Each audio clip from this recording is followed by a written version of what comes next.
केतेक कठिन शब्द एवं सेमानकर अर्थ गुड़िक जानिबा।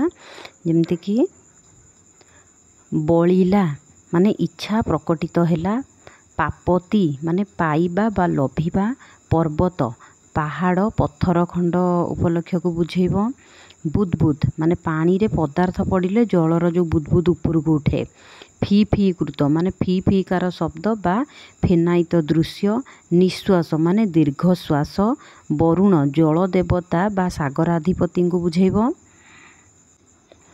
बिना सन माने बिना असन रे माने बिना आहार रे उपवास रही, दर्भ शयने माने कुश उपरे शोइबा, अन्य प्रसंग आउ एक कथा, बरगिला माने पठाइला, सुक सारण माने सुक किंबा सारण तार अर्थ है रावणर दुई चर, सुक आउ चरण सारण एमाने दुई जन जाक हेले रावणर दुई चर, एमाने पक्षी रूप धारण करके मायारे कौन कौन पारा हेबार एमाने धूर्ण्य करिथांती, माने मायारे माने रही थांती।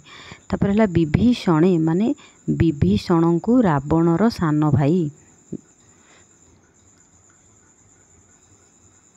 तापर ज्येष्ठ भ्राता पितासरी माने रावण बड़ भाई होइतिबारु पितासरी माने पिता तुल्य, कोप माने राग बा क्रोध, पिता माने कथा भल न लागिबा ओ मन पिता करदबा, आ गोटे पिता होची बापा को बुझेइब, विभूति राजभोग सुख स्वाच्छंद अर्थरे, बड़ कूले माने संभ्रांत वंशरे रावण वंशरे, शरण माने आश्रय, अंगद बलिर पुत्र होची अंगद माने बलि को राम बद्ध करथिले, इठी राघव राघव रघुकूल रे जात रामचंद्र को बुझेइब राघव, सिंधु हैला समुद्र, कपि हैला मांकड़ बा रामंकर बानर सेना, विस्मयी माने विस्मित होई बा आश्चर्य प्रकट करी, तेजी माने छाड़ी, बुद्धे माने पंडित माने, काव्या मोदी माने, दश शिर माने रावण रावणर 10टा शिर मुंड, बाणी माने कथा, विभूति भूषण माने बनचारी जोगी तुल्य रामचंद्र, पिता शत्रु माने बलि को बद्ध करिथिबारु एठी रामचंद्र हेउचंती बलिपुत्र अंगदर शत्रु, बाद रचाई माने विवाद सृष्टि करी, विहायसे पक्षीतुल्य अनायासरे, वर्तक माने बतक बा टिटिभ पक्षी, द्रुत धारण करिबा, विख्यात माने प्रकाश करिबा बा कहिबा, सत्वर माने शीघ्र, अनुज रावणर अनुज होची विभीषण अर्थात अनुज माने सान, अंग देबा माने क्षत विक्षत हेबा, व्योम माने आकाशरे बा आकाशकू, व्योमे व्योम माने आकाश, व्योमे माने आकाश रे बा आकाशकू, पाताले माने माटी तले बा सागर गर्भकू, शंख माने संख्या विशेष एठी सामुद्रिक जीव, जनित बा जन्मित, पांच माने गोटे उपाय पांचिबा उपाय, मंद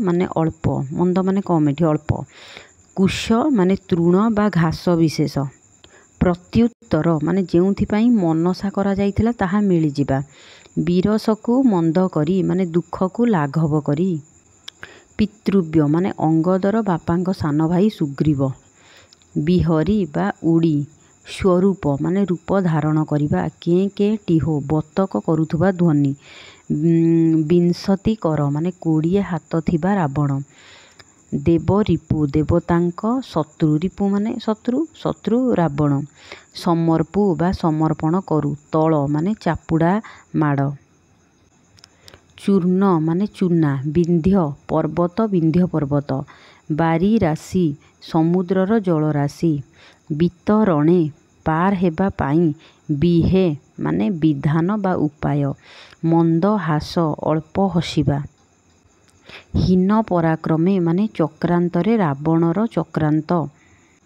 एटी केतेक प्रतिशब्द देखिबा, सिंधुर प्रतिशब्द होची समुद्र सागर बारिधि, पर्वतर प्रतिशब्द होची पहाड़ गिरी शैल, आकाशर प्रतिशब्द गगन नभ विहायस अंबर।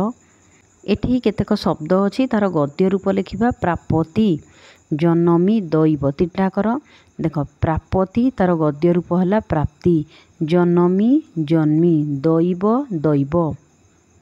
केतेक विपरीतार्थबोधक शब्द आमे देखिबा, आशा विपरीत शब्द हला निराशा, ପ୍ରସନ୍ନ ବିଷନ୍ନ, ଜନ୍ମ ମୃତ୍ୟୁ, ବିରସ ହରସ, ନିଶ୍ୱାସ ପ୍ରଶ୍ୱାସ, ଜ୍ୟେଷ୍ଠ କନିଷ୍ଠ, ପୁଣ୍ୟ ପାପ।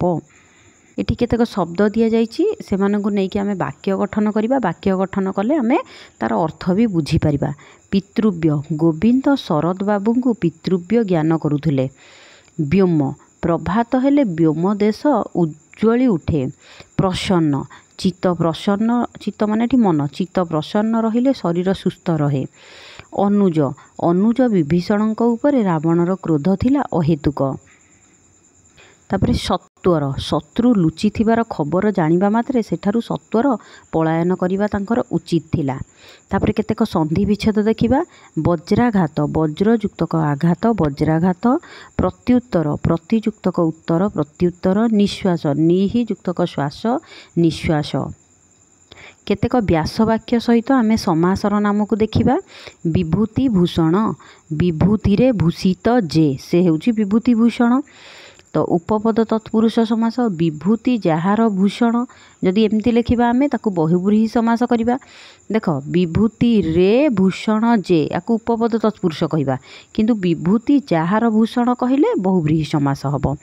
ବିଂଶତି କର, ଦେଖ ବିଂଶତି କର, ବିଂଶ କର ଯାହାର, ମାନେ ଉପପଦ ତତ୍ପୁରୁଷ ସମାସ ଏଠି ହେବ, କିନ୍ତୁ ବିଂଶ ଅଟେ ଯାହାର କର, ଇଏ ହେଲା ବହୁବ୍ରୀହି ସମାସ ହେବ। ଦୁଇ ପ୍ରକାର ଲେଖାଯାଇପାରିବ କେତେଟାକୁ। ଦେବ ରିପୁ, ମାନେ ଦେବତାଙ୍କ ରିପୁ, ମାନେ ଷଷ୍ଠୀ ତତ୍ପୁରୁଷ ସମାସ, ଦେବତାଙ୍କର ରିପୁ।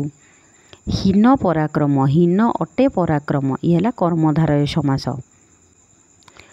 ଆମେ ଏଠି ଏକପଦୀକରଣ କହିପାରିବା ବା ତାକୁ ସମାସ କେମିତି କରାଯାଇଛି ଦେଖିବା। ବିଂଶତି କର, ବିଂଶ ହାତ, ଏଠି ଯୋଡ଼ିବାକୁ କହିଛି, ବୁଝିଲା।